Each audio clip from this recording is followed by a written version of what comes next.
खैर मुझे तो क्वीन दारो के बंदे पे बड़ी हंसी आ रही भाई। मजा आया है, मजा आया है क्वीन दारो के बंदे से, मैं कह रहा हूँ मजा आया है। और दे छूट अपनी बीवी को, बनाओ जाना टिकटॉक बनाओ, जाना टिकटॉक बनाओ, पैसा आ रहा है। और दूसरी तरफ ना मुझे आसिम भट्ट साहब की समझ नहीं आई।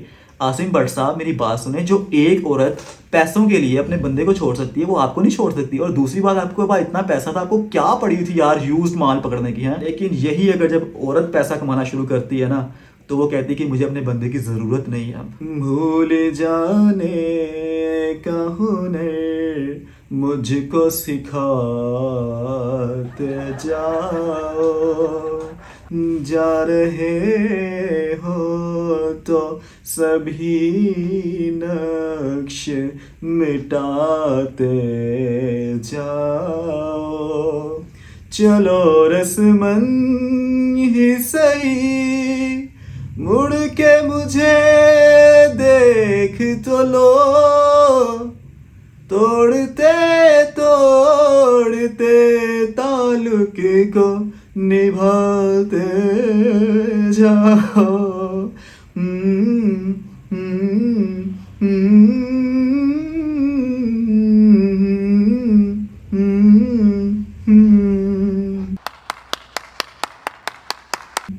पता तो चल गया होगा मैं किस रंडीरों को डिस्कस करने के लिए आया हूँ आज। काश काश तुमने पहले थोड़ी प्रिकॉशंस की होती ना, तो तुम्हें ये नौबत ना पड़ती ये गाना सुनने की या गाने की। खैर चलो वीडियो स्टार्ट करते हैं आज की, लेट्स गो।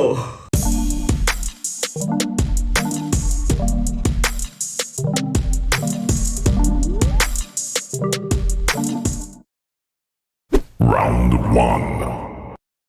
वैसे मेरी ऑडियंस में बड़ी चला गया, पता चल गया ना मैं कौन सा टॉपिक डिस्कस करने लगा। ये जिस ड्रामे का मैं सॉन्ग गा रहा था, ये ड्रामा 2019 में पाकिस्तान में रिलीज हुआ। इसका नाम था मेरे पास तुम हो। और चलो आपको इसे कैरेक्टर्स का नाम भी बताता हूँ, और फिर क्या ही बड़ी बात होगी, कितना ही मजा आएगा जब आप देखेंगे यार ड्रामा एक रियल लाइफ में भी हो गया है। ओ वही कैरेक्टर्स, वही स्टोरी, सारी की सारी। बिलीव करोगे नहीं करोगे ना, चलो जिन लोगों को नहीं पता उनको बताता हूँ। मेरे पास तुम हो ड्रामा 2019 में आया। इसमें जो 3 कैरेक्टर्स मेन थे, 4 बल्कि, चलो 4 ले लेते हैं। पहले थे शहवार अहमद साहब, जो कि कोई बहुत ही बड़े बिजनेसमैन थे और ठरकी 1 नंबर के। उनको पता था कि लड़कियों किस तरह से घेरते हैं। ओके, उसके बाद आ जाता है जी दानिश साहब। दानिश साहब एक मिडिल क्लास से ताल्लुक रखने वाले इंसान थे, जो कि मिडिल क्लास से भी लॉयर थे। दानिश साहब के साथ रहती थी उनकी बीवी, बड़ी ही खूबसूरत पतली सी, उनका नाम था महविश। राजा जी। अब दानिश साहब और महविश का एक बेटा था जिसका नाम था रूमी। इस ड्रामे में बेसिकली होता क्या है कि दानिश साहब, महविश और रूमी जो है ये बड़ी अच्छी लाइफ गुजार रहे होते हैं। बेशक मिडिल से लोअर ही है लेकिन खुश हो रहे होते हैं, हैप्पीनेस होती है लाइफ में। बड़े साहिल में जा रहे होते हैं, घूम फिर रहे होते हैं, मतलब एक बड़ी अच्छी लाइफ गुजार रहे होते हैं। फिर एंट्री होती है इनकी अच्छी खासी लाइफ के अंदर शहवार अहमद साहब की। शहवार अहमद साहब जब पहली बार महविश को देखते हैं तो उस पर लट्टू हो जाते हैं, और पता नहीं क्या इतना बड़ा बिजनेसमैन समझ से बाहर, तो कोई और लड़की देख ली, शादीशुदा लड़की भी नजर मार रहा है। बात तो सही है। चलो खैर जो होना था वो तो हो गया। अब शहवार अहमद साहब को महविश पसंद आ जाती है। शहवार अहमद साहब उन्हें ऑफर करते हैं कि हमारी कंपनी में काम करें, आप क्या लोअर क्लास लड़के के साथ रह रही हैं, अपना खुद कमाएं खुद खाएं, इस बंदे को छोड़ दें क्या अपनी लाइफ, आप तो इतनी खूबसूरत है, आप ज्यादा बड़ी अच्छी डिजर्व करती हैं लाइफ, बहुत ही कोई ना आलीशान लाइफ डिजर्व करती हैं, आप खूबसूरत इतनी है कि पता नहीं आपकी खूबसूरती क्यामत तक नहीं खत्म होनी, आप आए हमारी कंपनी में काम करें। ये सिलसिला चलता गया। शहवार साहब की बातों में एक दिन महविश आ ही गई। महविश भी सोचने पर मजबूर होगी कि क्या यार मैं इस बंदे के साथ रह रही हूँ, क्या मुझे इतने पे कम पैसे कमाता है, हम लिमिटेड है हमारी नीड्स, हम ना अच्छा पहनते हैं ना सोना पहनती हूँ, मैं कुछ करती हूँ, कुछ भी नहीं है लाइफ। तो जब शहवार अहमद साहब ने देखा जी कि ये तो मेरी बातों में आ गई है महविश, शहवार अहमद साहब ने उसको प्रपोज कर दिया कि मैं तुझसे शादी करूंगा, मेरे साथ रहो, देखो मेरा आलीशान बंगला है, इतना पैसा है मेरे पास, छोड़ दो उसे, वो बेशक तुम्हारे साथ लॉयल है, बेशक तुम्हें खुश रखने की अपनी एंड हद तक कोशिश करता है, बेशक अपनी दुनिया लुटाने के लिए तैयार है तुम्हारे लिए, लेकिन छोड़ दो, पैसा नहीं है ना उसके पास, जिसके पास पैसा नहीं है वो क्या है, कुछ भी नहीं है। खैर मैं भी साहिबा ने भी फिर सोचा कि यार वाकई पैसा तो उसके पास है नहीं, लॉयल्टी को, इतने प्यार मोहब्बत को, इतना मतलब ख्याल रखने वाले को मैंने क्या करना, उसके पास तो पैसा ही नहीं है। बात तो सही है।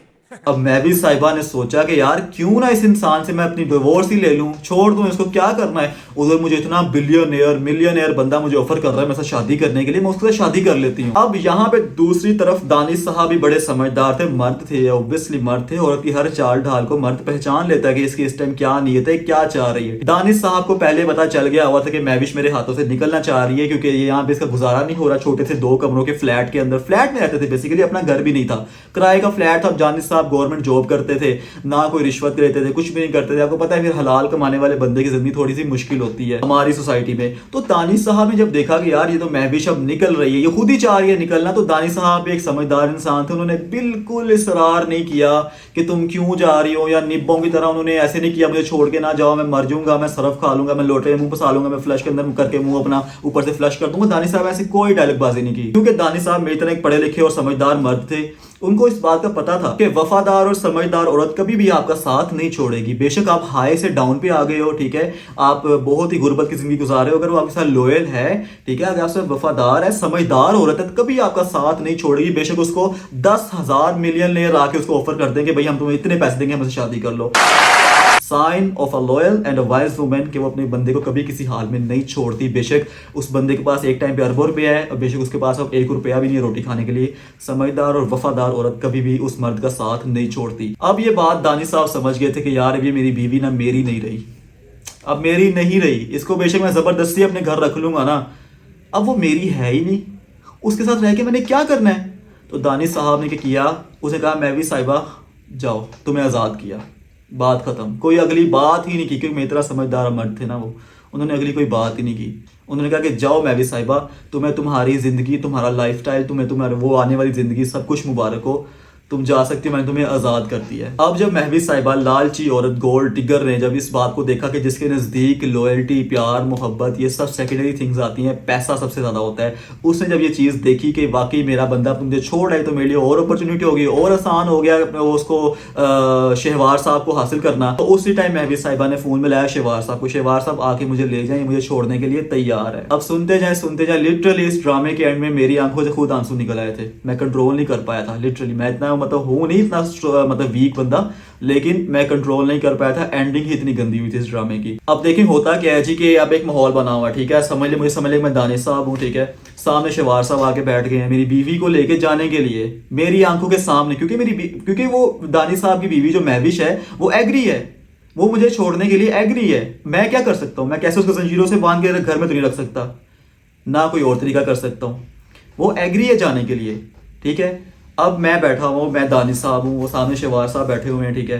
तो अब महवी साहिबा को थोड़ी सी होश आती है कि चलो मैं क्यों ना तीनों के लिए चाय बना के ले आऊँ। महवी साहिबा उठ के जाने ही लग रही होती है कि दानिश साहब उनको रोक देते हैं, रुक जाओ महविश, आज चाय मैं बना कर लेके आऊँगा। दानिश साहब का ये कहना ही था, वो बैठ गई। दानिश साहब जाते हैं किचन में, चाय बना के लेके आते हैं शहवार साहब के लिए, महवी साहिबा के लिए, खुद नहीं पीते। अब दानिश साहब क्या करते हैं, उठते हैं कमरे से, जो महवी साहिबा ने अपना बैग पैक किया होता है ना शहवार साहब के साथ जाने के लिए, वो उठा के लेके आते हैं और रख देते हैं कि ये लो तुम्हारा बैग। मतलब आप इस ड्रामे में उस मर्द की पेशेंस, उस मर्द का दर्द आप फील कर सकते हैं कि जिसकी बीवी उसको छोड़ने के लिए तैयार है, जा रही है, कह रही मैं तुम्हारे साथ रहना है, तुम्हारे पैसे नहीं है, पैसे नहीं तुम्हारे साथ रहूंगी नहीं, बात खत्म। यार जैसा भी था दानिश ने अपनी सैलरी से बढ़ के अपनी ज़रूरतें छोड़ दी, अपने पैसों से बढ़ के अपनी बीवी की ख्वाहिशात पूरी करता था। उसके आधे मुंह से बात निकलती नहीं थी, और ये बेचारा उधार पकड़ के, किसी से कर्जे पकड़ के अपनी बीवी को सूट लेके देता था कि इसने पसंद कर लिया, इसको मैं ये सूट लेके देता हूँ। मतलब हर किस्म से इसने अपनी बीवी को खुश रखने की अपनी अंत तक कोशिश कर ली। लेकिन कहते हैं ना कि जब आपका लाइफ पार्टनर नस्ली नहीं है ना, बेगैरत है, खबीस है, तो वो आपको कभी किसी हाल में भी छोड़ देगा। आप बेशक लाख कोशिश कर लो उसके साथ रहने की, जो आपका नहीं है ना, जो आपको कभी नहीं हो सका, वो आपको छोड़ते वक्त टाइम नहीं लगाएगा। इसीलिए ना लाइफ में यार कभी भी ना किसी के पीछे भागना मत, किसी को रोकना मत जाने के लिए, या किसी को फोर्स मत करना कि बस रह जाओ, मेरा ये हो जाएगा, मेरा ये डायलॉगबाजी कभी मत मारना लाइफ में। हाँ, उसको अपनी मोहब्बत का एहसास दिलाओ कि मैं तुमसे करता हूँ या करती हूँ, लेकिन कभी अगर वो जा रहा है ना छोड़ के, उसको रोको मत, उसे को जाओ, डेट्स इट। ये असूल अपना बना लो लाइफ का, कभी किसी के पीछे रोना मत कि अगर वो छोड़ के जा रहा है ना तो जाने दो, डेट्स इट, मूव ऑन करो। तो अब इस ड्रामे में आपको मैं बताता हूँ सीन हो क्या रहा है। ये दानिश साहब बैठे हैं, महविश बैठी हुई है, शहवार साहब बैठे हुए हैं, उठ के जाने की तैयारी है। महवी साहिबा ने अपना वो बैग पकड़ा, वो रेड़ने वाला बैग होता है ना, पैकिंग वाला, वो पकड़ा, वो दरवाजे से बाहर। अब शहवार साहब दानी साहब से हाथ मिलाते हैं। ओके, अब शहवार साहब जा रहे हैं दरवाजे से बाहर, दानी साहब ने उनका हाथ पकड़ लिया और रोक लिया। शहवार साहब बड़े हैरान कि यार इसने मुझे रोका क्यों जाते जाते। दानी साहब ने उनको एक जुमला बोला उस टाइम पे, याद रखिएगा वो जुमला याद रखिएगा, भूलना नहीं है किसी ने वो जुमला, लड़कों याद रखो वो जुमला। दानी साहब ने बड़े कोई ना रिमार्केबल वर्ड्स बोले थे, बोले देखने सुनने में आप बड़े इंटेलिजेंट मालूम होते हैं, लेकिन यहाँ भाव करते हुए आपने मुझे हैरान कर दिया। महविश की तरफ देखे कहते हैं कि इस 2 टके की लड़की के लिए आप मुझे 50 मिलियन दे रहे थे।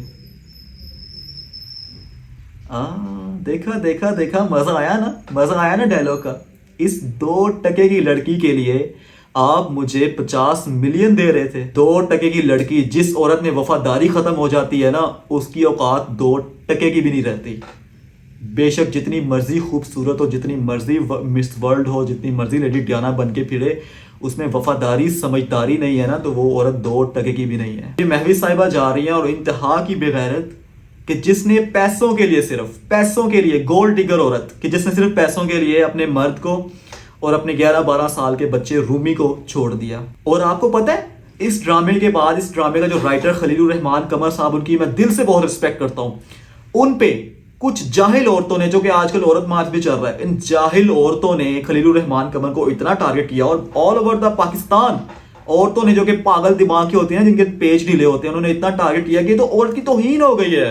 आपने तो ड्रामे में औरत की वफादारी पे शक कर लिया है, आपने तो ड्रामे में औरत की वफादारी को गिरा के रख दिया है। भाई खलीलुर रहमान कमर साहब ने किसी की वफादारी को नहीं गिराया, खलीलुर रहमान कमर साहब ने इस सोसाइटी की रियलिटी बताई है, और मैं इस चीज को एक्सेप्ट करता हूँ। 50% अगर औरतें खराब हैं तो 50% ठीक भी हैं, वफादार भी हैं। अगर 50% बेगैरत हैं तो गैरतमंद औरतें भी हैं, समझदार है तो बेवकूफ़ भी है, ठीक है। ये होता है सोसाइटी में। सिर्फ एक सोसाइटी का चेहरा दिखाया, उस टाइम हर बंदे ने कहा ये क्या हो गया, हर औरत जिसके पेज ढीले होते हैं ना, इवन के खुश रहे मर्द भी, वो भी कहते नहीं जी खलीलुर रहमान के खिलाफ हम ये ड्रामा, ये कर दिया, इसने औरत की तौहीन कर दी, ये हो गया वो हो गया। और 2019 के बाद आज अगर 2024 में मैं आपसे कहूं कि रियल लाइफ में ये हुआ है, तो क्या आप बिलीव करोगे? और रियल लाइफ में ये तो वो केस सामने आया है जो कि एक बहुत ही पॉपुलर मतलब पर्सन का केस था। और इसके दरमियान 2024 से 2019 के दरमियान 5 सालों में और भी बहुत से केस आए होंगे जो कि हाईलाइट नहीं हुए। लेकिन आज 2024 को अगर मैं आपसे कहूं कि ये केस ड्रामे से निकल के, टीवी से निकल के रियल लाइफ में हो गया है, तो कैसा? अच्छा, वैसे उस ड्रामे में ना दानिश साहब की एक गलती थी और बहुत सी लड़कियों को बुरी लगेगी मेरी ये बात, लेकिन दानिश साहब की उस ड्रामे में मेरे पास तुम हो में एक गलती थी कि अपनी बीवी महविश को फ्री हैंड दे दिया। इतना फ्री हैंड बीवी को नहीं देना चाहिए। बुरा लगेगी बात, मैं बताता हूँ, बुरी लगेगी बात, लड़कियों को बुरी लगेगी, लेकिन रियलिटी यही है। बीवी को कभी भी इतना फ्री हैंड मत दो। औरत को हमेशा लिमिट में रखना पड़ता है, मर्द की जिम्मेदारी होती है, वरना फिर ऐसे ही सीन होंगे जैसे अब ये क्वीन दारो का सीन हो रहा है और अब ये महविश वाला सीन जो 2019 में दिखाया गया ड्रामे के अंदर। क्वीन दारो की जो कि पाकिस्तान से बिलोंग करती हैं, ये टिकटॉक पे आती थी, लाइव आती हैं, मतलब अपनी वीडियोस बनाती हैं, ठीक है। इनको लाइव आने पे पैसे मिला करते थे, गिफ्ट सेंड हुआ करते थे। इनके साथ इनका भोला भाला सा हस्बैंड जो कि एक मिडिल क्लास फैमिली से बिलोंग करता था, और इनके थे 2 प्यारे प्यारे से बच्चे, ठीक है। अब क्वीन दारो आती थी, टिकटॉक पे लाइव आती थी, वहां पे लोग इनको गिफ्ट सेंड करते हैं। आपको पता होगा टिकटॉक लाइव में लोग गिफ्ट सेंड करते हैं, वो फिर पैसों में कन्वर्ट होते हैं, डॉलर्स में आ जाते हैं, तो आपके अकाउंट में आ जाते हैं, ठीक है। ये लाइव आया करती थी, ठीक है। एक दिन ना मैं आपको बात करता हूँ, एक दिन ना मेरी मामा स्क्रॉल कर रही थी, ठीक है, वो टिकटॉक स्क्रॉल कर रही थी, इंस्टाग्राम स्क्रॉल कर रही थी, तो क्वीन दारो की ना वीडियो आ गई सामने।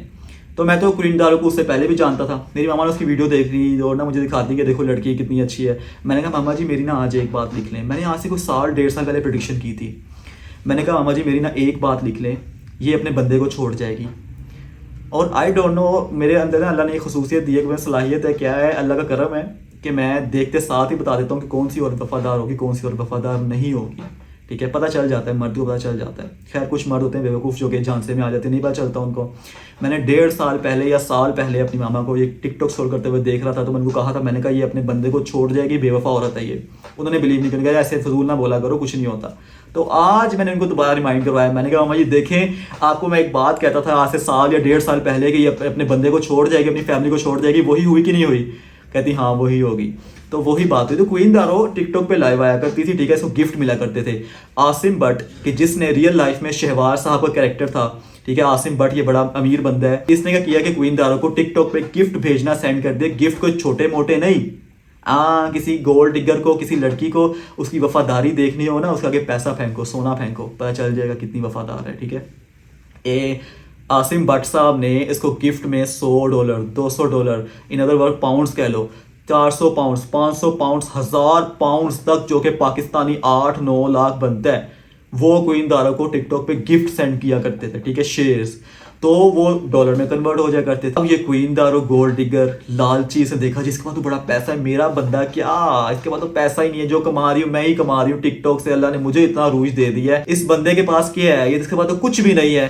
तो एक आपको बात यहाँ पे पते की बताता चलूँ कि जब कमीने इंसान को जब अरूज मिलता है ना, जब उसके पास पैसा आता है ना, तो वो अपनी औकात भूल जाता है। ये बात मेरी हमेशा याद रखना, कमीना इंसान वो अपनी औकात, अपनी बुनियादें भूल जाता है कि मैं कहाँ से आया था, लिटरली खबीस हो जाता है वो। खैर, ये तो मैंने आपको इन्फॉर्मेटिव एक बात बता दी।